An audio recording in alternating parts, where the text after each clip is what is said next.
Hello, socialites, and welcome back to another episode of the Social Studies Podcast, the podcast where we study being social by being social. If you're watching on Patreon, congratulations. You actually get to watch, not listen to the podcast for once. Here with two of my favorite people, one you're no stranger to, Dr. Jody Carrington. You've listened to her on the podcast twice. She's a 3-timer now, which means I'm pretty sure when you come on the podcast 3 times, that means in Canada you're legally married. Yeah. Just saying. I do. And Laurie McIntosh, say hello. Hello, Joe Dombrowski. Okay, you guys, you've listened to Dr. Jody Carrington on the podcast before.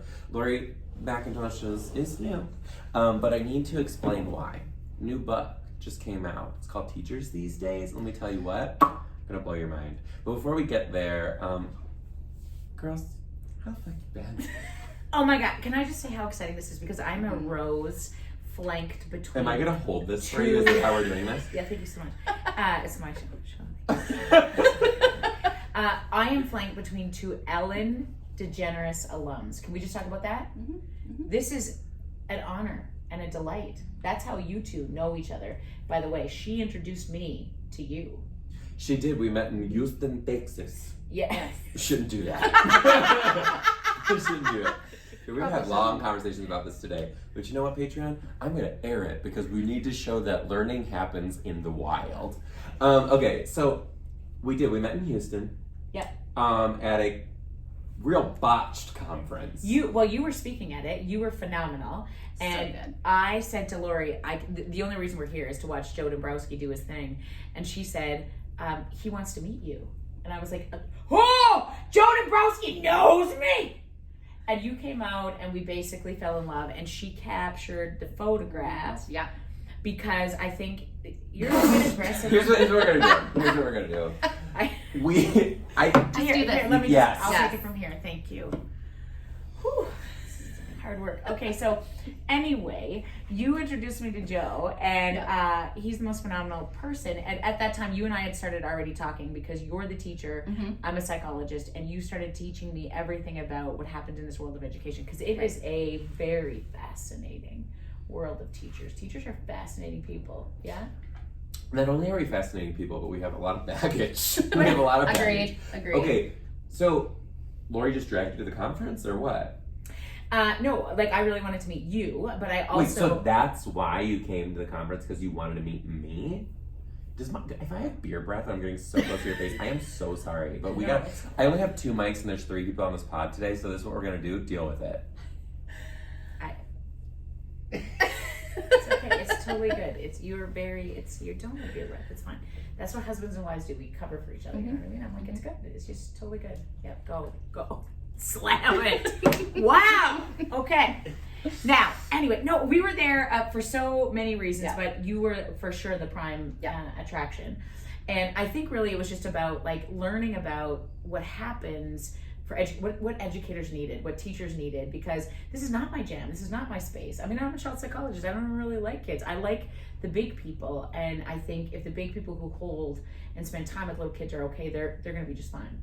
And I think if we invest all of our time in kids, we're making a huge mistake. And typically that's how the education system is unfolded.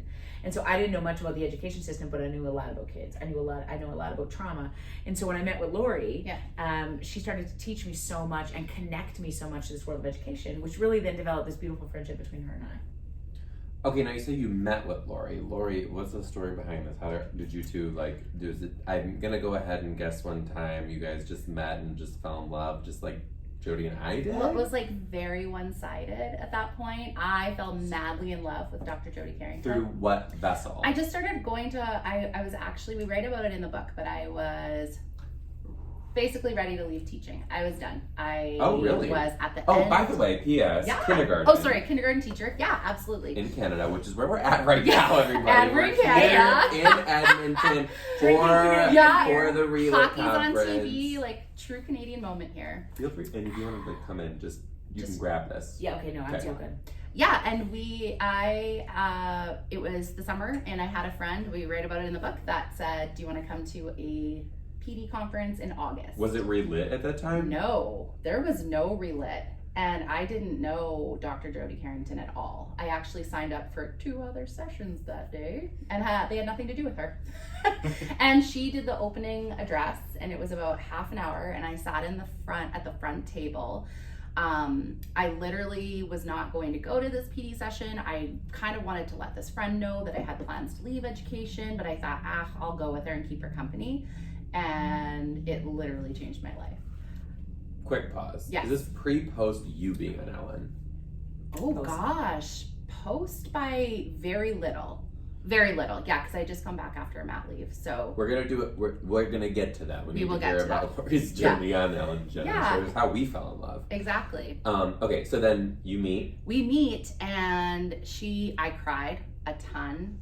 And I remember the room cleared out, and there were about 7 of us left in the room, and Jody was standing on the stage, and she was so lovely, just meeting teachers coming up and telling their stories. And I heard everybody heading to the next session, which was on zones of regulation. And I thought, I'm just gonna stay here. I think I'm just gonna wait this out. Nobody needs to know I'm skipping that one. I told my friend, you go on without me. I think I need more of Dr. Jody. And I sat and I took notes. I still have the notebook. It is so dog-eared and so ripped, and I still go back to those notes from that first time I saw her, 7 years ago.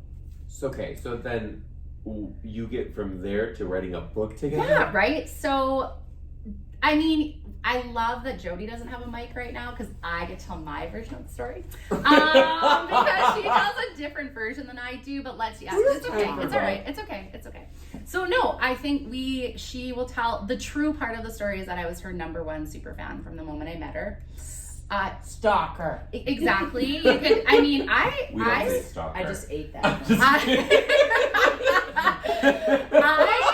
Listen. It's fine. Take it. You're It's fine. You're fine. It's fine. It's You're good. good. Yeah. I might go for your mic next Yeah. time. You Okay. okay. You're more than welcome. This one has beer breath. It's okay. It's fine. We haven't seen each other in a while, everybody. It's been a while. Yeah, and I just followed her around. If ever I felt, I did decide to go back to teaching. Obviously, still in the game. And Wait, pause. Yeah. So you did leave? No, it was summertime, and I kind of was just like, I'm gonna explore my options. And after seeing her, I was like, no, I'll go back and give it one more kick. Okay. Yeah, and I just I would just search her website, which was barely a website at that point. Even it was just her. That was like subtle shade, Jody. Right. I was nothing. I was nobody. I mean, not a nobody, but it's not the Jody I love now. Right. So yeah, and we were. We hurry this up. My editor is gonna have a cow in this. It's gonna be Listen. great. So I followed her around, became #1 fan / stalker. I'll wear it on a t-shirt for you any day. And do you want to tell the part about how you chose me? You should probably pump me up now that I pumped you up. Okay, yeah, sure. Okay. Quick pause. Was that an easier transition with this mic, with you guys doing it? Yep. Okay. Is it because of my beer breath? No, honey, you don't have beer breath. Don't look at me. You smell I was about fantastic. to have more than beer breath. That way. Jeff, I haven't had enough beer yet. Okay. Anyway, so what happens is then we spend more time together, and I think it's really she met her husband, and I met her family, and really was just so supportive, in this group of educators.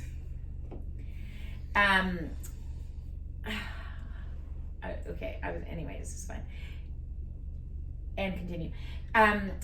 There's such a culture, there's such a tight connection, and Laurie is just such a good cheerleader and in this game of educators on this world of this whole system, and knows the big players, know the people who are authentic and truly connected. And so I just became more and more honored that she would want to spend time in the things that I was doing, and she would start to, promote it on her social channels. And I was like, wow, this woman is amazing.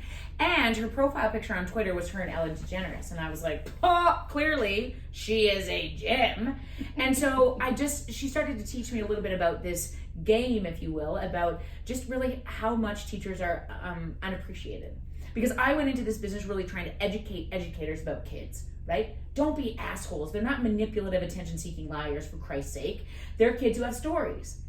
And she would say, yeah, but like, you don't understand. Like, nobody ever says to us, thank you. Nobody ever says, like, this mom is exhausted and she has 4 babies. And when she comes into your room and says, I don't understand why you're doing this, and you know, so have some appreciation for educators. And I said, tell me more about that. Like, what am I missing about this profession? And I started to learn from her, and then connecting to people like you and so many other people in the world. This profession is so underprivileged. I mean, undersupported, not underprivileged, undersupported. And there's such a lack of acknowledgement about just what it means to hold the hearts of other people's children. Every single one of every educator I've ever met have lost sleep over other people's children, spent their own time, money, resources on other people's children, often at the expense of your own families, right? And we don't talk about that. So I said to her, we need to do more of that. Let's do more of that. And I said, I think I'm going to write a book about it. So that's where Kids These Days came from. And then Kids These Days went in the world, and it's really written as a psychologist, psychological perspective on everything. Yes, it is. I did read it. But I did need you to know this, though, too. You personally always claim, I'm not a teacher.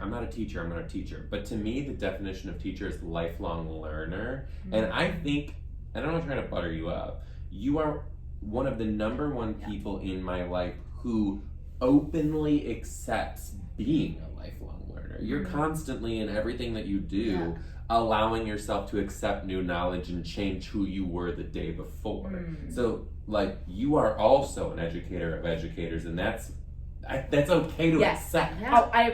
That's the highest compliment of all compliments, because then here's what happens is then somebody says to us, George Curro says to us, or to me, you need to write a book with a teacher, because not only do we need to understand the theoretical underpinnings, we really need to get some strategies, what happens on the ground. So he said, do you know a teacher who is so fantastic? And I didn't even think twice. Laurie, I knew it. I called her as soon as I got out of that meeting. And here's what's so cool about what you just said is that the book is called Teachers These Days, but the definition of a teacher is anyone who imparts knowledge. And in fact, I am a teacher, and you're a teacher. A degree, oh my gosh, we hold it in the highest regard. To be able to get a B.Ed is massive, and it's hard, and it's exhausting.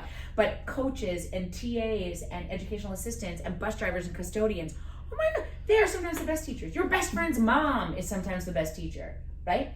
It really isn't about the teacher. You don't need, Laurie says this, you can, this line is, I think, the best line of your whole career. Yeah, no, I think that basically what it comes down to is you don't need a classroom to be a teacher. And I think that's what this whole book is built on, is a more inclusive understanding of lifelong learners, and it is a more inclusive definition of teacher, so that we can be sure to honor and acknowledge all that impart knowledge, all that guide. We had this conversation before about, you know, the amount of time it took me to get out of the habit of saying, I'm just a kindergarten teacher, when people ask what I did. Oh, I'm just a kindergarten teacher. And instead, we're honoring that in a different way and trying to be more inclusive with that term. I think you're right, Jody's the best teacher I've ever had. Okay. I need, based off your reaction and what you just said, I need to take you guys here. Okay.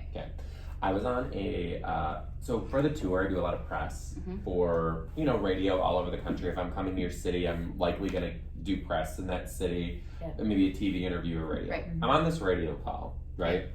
And the radio host was like, oh, you're a kindergarten teacher, yada, yada, yada. Let's talk about it. We're talking about it. And he goes, I just have to ask, why in the world did you choose the easiest profession in the world?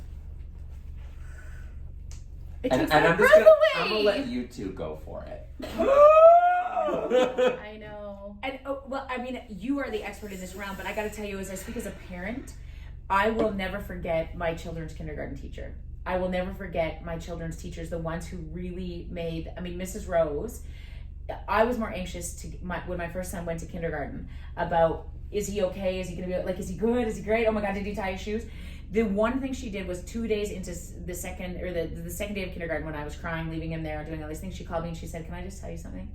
I was like, what? Is he dead? Yeah. And that's obviously what happens when the teacher calls you about your kid in kindergarten, that he's died on the playground. He's perished, she just said, no, everything's fine, Mom. I just needed to tell you, I watched Asher sit with his classmate today, and they talked about tying shoes. And he said, listen, I don't know how to tie my shoes either. She said, I just wanted to tell you, I think he's one of the nicest kids I've seen. Oh my God. And I said, thank you, Mrs. Rose. I brought that bitch wine. every Friday for the rest of kindergarten. I love Mrs. Rose. I love her. To this day, I love Mrs. Rose. And it's like, it's about the relationship and the connection and all of those things. Like, she has no idea what I needed or how much I needed to hear that. Yeah. That my kids, that he's going to be okay. That he was okay in that he was making relationships, that he was doing those things. And it was that was the first time that it really struck me about, as a parent, how critical it was to support our education system. Right. And how we often don't. Particularly in this age of COVID, you know, when we hear all these things about, like, parents coming to teachers going like, oh my God, what about masks? And what are we doing for like, back the fuck down, Nancy! Nancy! Right, well, I don't, maybe Nancy's like on the farm. But anyway, it's this thing about if you support educators, my goodness, then there's so many more hands on deck. Like, do you guys have some good stories about that? You know, like when you have parents who like love on you? Oh yeah. I want to build on Joe's story. I want to build on Joe's story because I had a kindergarten orientation parent come in one time, and he walked around the room with his hands in his pockets and like judged my space. And a parent, and he said, I'm just here to check you out, actually. Like, I know there's a lot of options in town, and I'm just here to see if this is what's best for my kid. I was like, okay, all right. Yeah, no, certainly look around. Do you have any questions I can answer? No, I'm good. I'm just gonna take a peek. Comes back with that as well. Why'd you get into this? It's pretty easy, hey?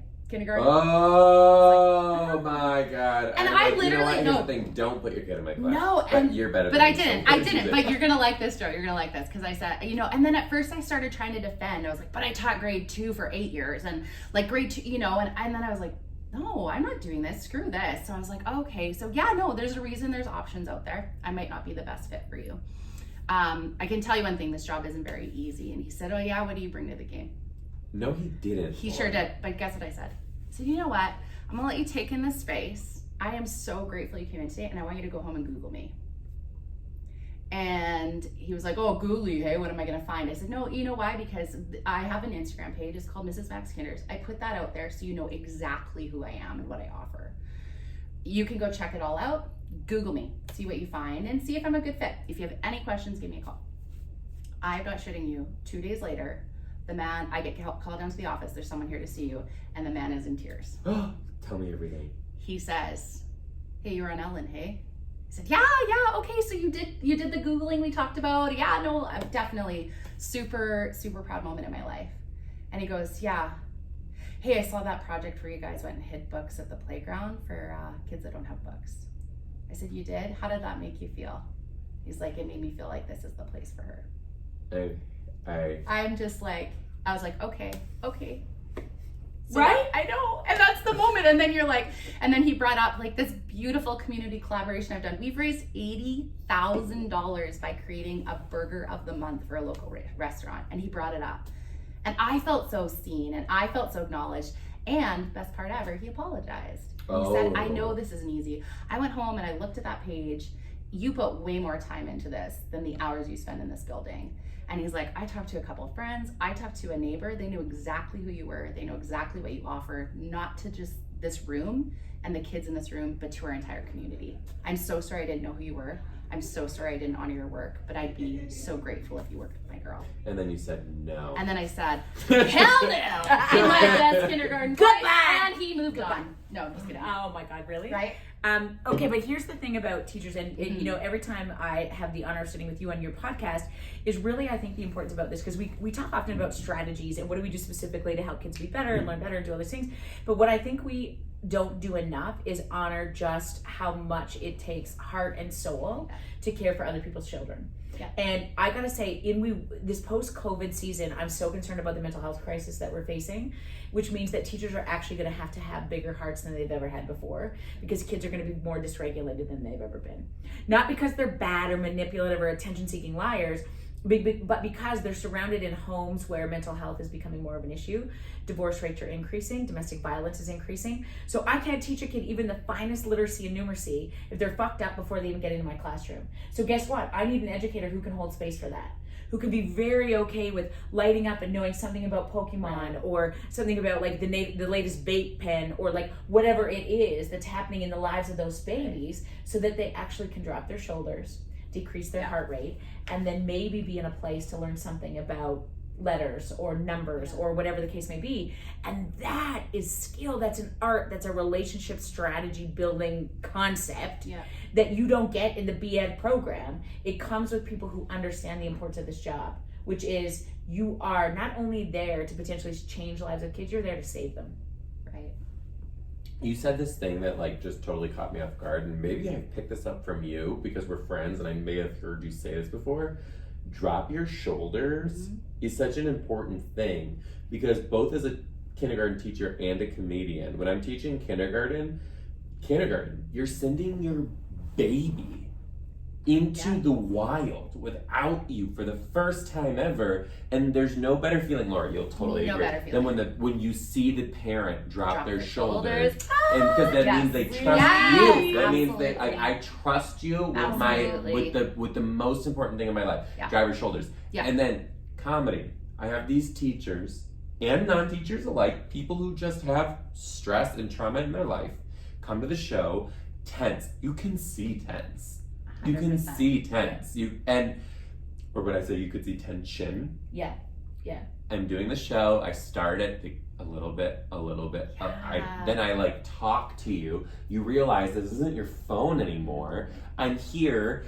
I'm making fun of you because I'm actually making fun of me because we've lived the same life, and that's okay. And now your shoulders drop because I've given you permission to laugh about what your whole existence you felt was the unlaughable. And when you can create a space of shoulder dropping, like that is power. Yeah.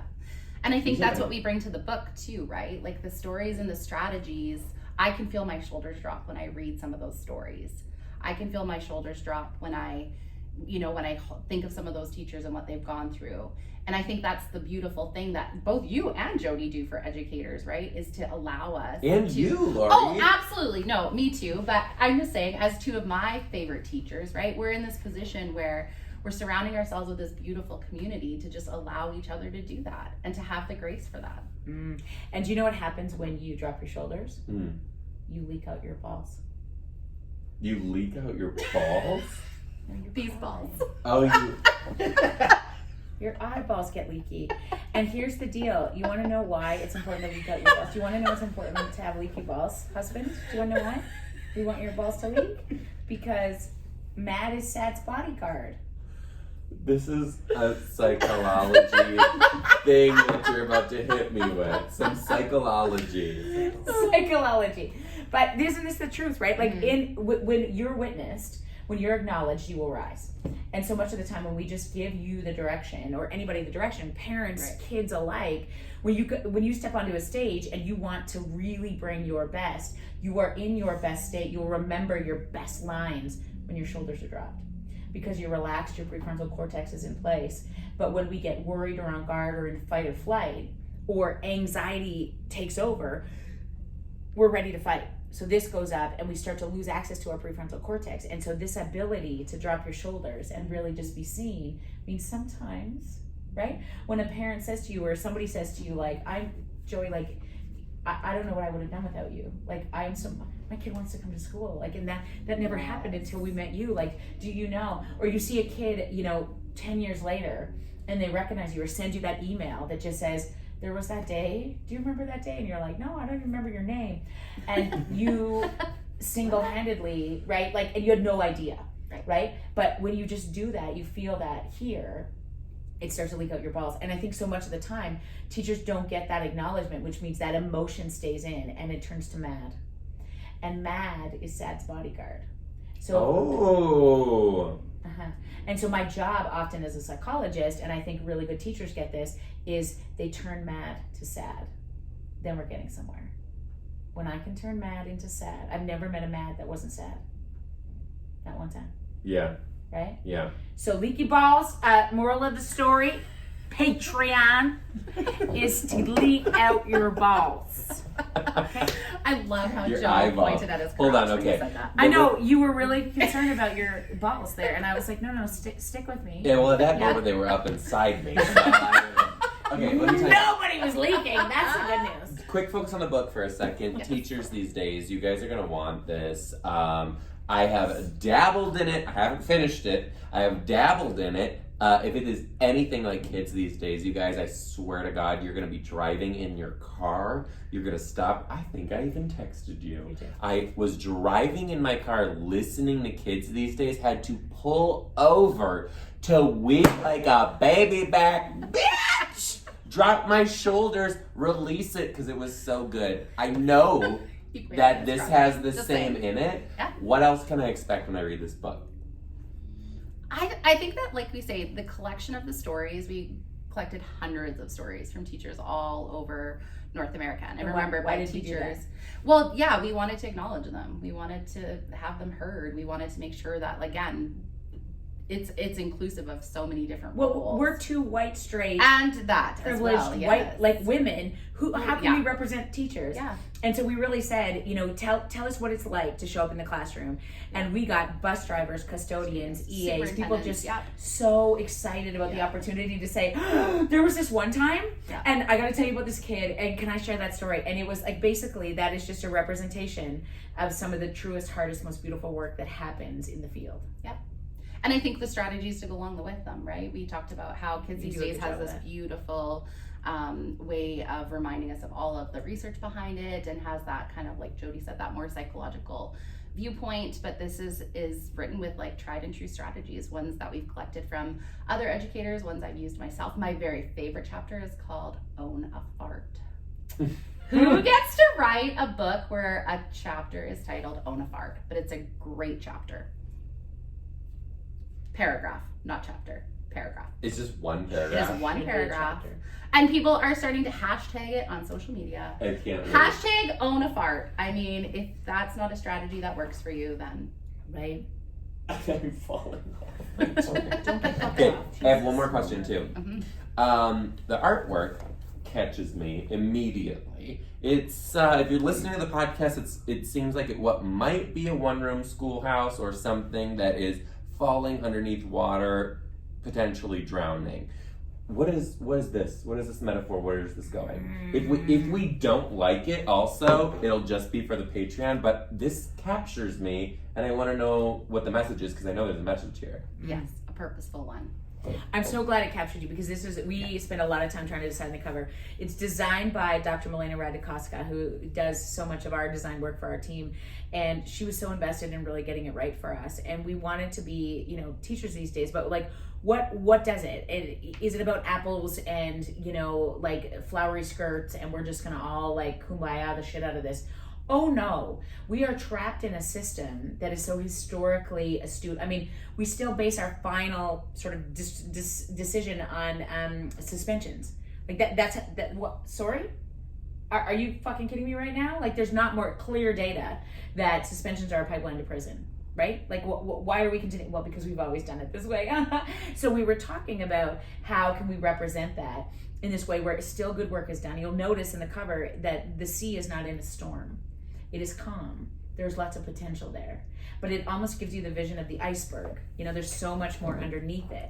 And we loved it when we first saw it because then we also really needed an island on the back of the cover to know that there is land in sight. We have so much potential here. But are we going down? Are we rising? And it really is, where are you at in your career? Yeah. Hey, Laura, did you have... Yeah, where are you in your journey? Some people see it as a sinking schoolhouse and some see it as a floating schoolhouse.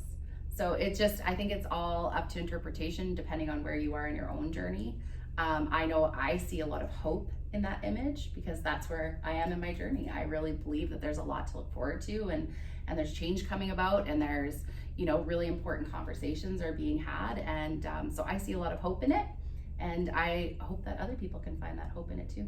2 final questions for you guys. Okay. The first one, either of you can answer, is I need to know where people can get it, where they can find it, where they can consume it. Can they listen to it? They have to physically read it. That. And then the second question, and I need an answer, 1 sentence from each of you. Why teachers these days? 1 sentence. Why should they read it? You can find it on Amazon.com and Amazon.ca at the moment. Both sites have it available and ready to go. And can I just say that we were #1 on Amazon.ca for... And we were #1 on Amazon.com as well in teachers' developmental support cross out on some Yep. fucking category, but it would I don't care. It said number 1.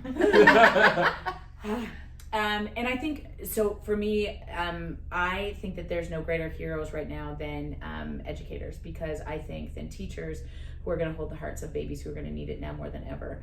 And kids these days are sad and disconnected, and a lot of them have suicidal ideation. And I just want teachers to know that they have the potential to just change lives by showing up. They don't need anything fancy. I hope they know by reading this book that they are lifesavers. And I would say that I hope, my hope for it is that it's a safe place to land, that teachers remember that they are part of a greater community, and that I hope it actually affirms people. I hope, it really affirms them for the work they do. I hope they don't read it and go, oh, now I had to change everything about myself. I hope they realize, no, you're perfect in just showing up. You're More than enough. Every time you just show up, you are more than enough. So I hope they get that affirmation and can sink into that feeling. Affirmation. I love that. Perfect word. One thing that you guys know about the podcast is I never bring you bullshit. I only bring you things that I love and people who I respect in real life. I've never had a stranger on this podcast. I respect both of these teachers, both as who they are as people and as friends. Trust me, you're gonna go want to get teachers these days. Don't miss it. You might as well just make a double package. Get kids these days. There might be something else to look forward to in the future. We don't know. There might be. But let me tell you what. Run. Don't walk. Because these people are incredible. I'm so honored to have them on the podcast. Thank you so much for coming on today. And thank you, everyone, for listening to the Social Studies Podcast. You can become a Patreon member and actually watch today's episode at patreon.com/JoDombrowski. A ton of other perks there, including a live taping of the podcast at the end of every one of my live shows. Yeah, I do that now. Wow! That was some Nickelodeon shit. That was great. Hey, we love you guys so much, and we'll see you next week. Bye.